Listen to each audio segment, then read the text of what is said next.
So, Coach Christo the other day posted this on Threads, and I really liked it. Most young soccer players pass too much, and they are encouraged to pass even more by poopy coaches. Then I spend my time teaching players to attack space, take 1v1s, and take shots. And I really liked this post, so I followed up.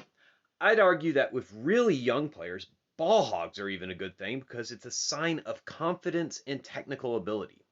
The solution isn't yelling at them to pass more, it's forcing them to play against superior opposition, which they can't simply dribble everyone, and passing is the only way that they can still be successful.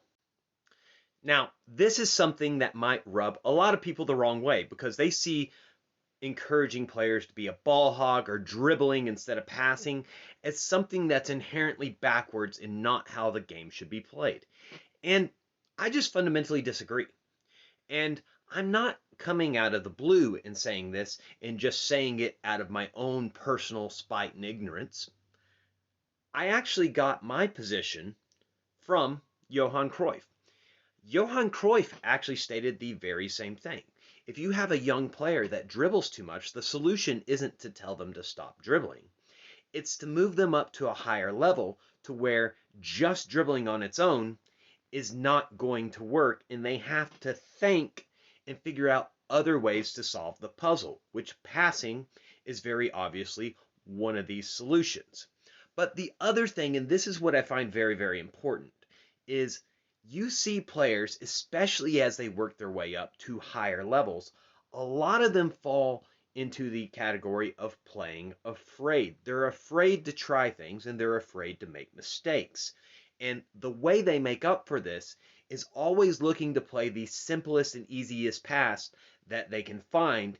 And they never try to play either a good 1v1 opportunity, they never try to turn their man, and they don't try to play penetrating passes, which can actually break down defenses. And at the end of the day, I'm not interested in the player that can complete a 5-yard pass every time he gets the ball, because that 5-yard pass isn't really helping the team other than ball retention.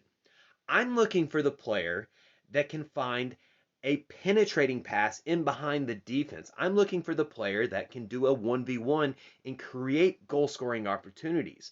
I'm looking for the player that can turn a man when they're on their back and create space for himself and teammates to score goals.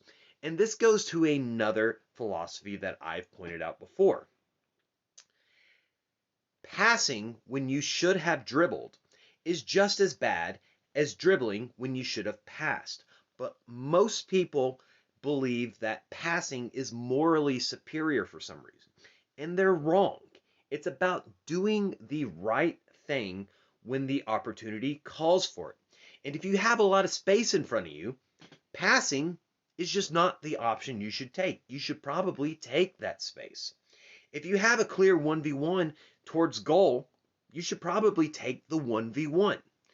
And especially for attacking players like strikers and wingers, I actually encourage them to lean a little bit on the side of selfishness at times, because if they have that ability to take players on 1v1, to be individually dangerous, it will actually allow their teammates to be more open and more dangerous as well, because the defense has to react to their individual threat.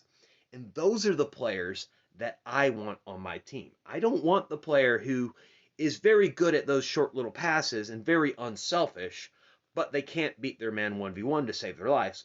I want the player that can beat their man 1v1 fairly consistently, and then we get them to play for the team and pass when they need to. Not always, but when they need to.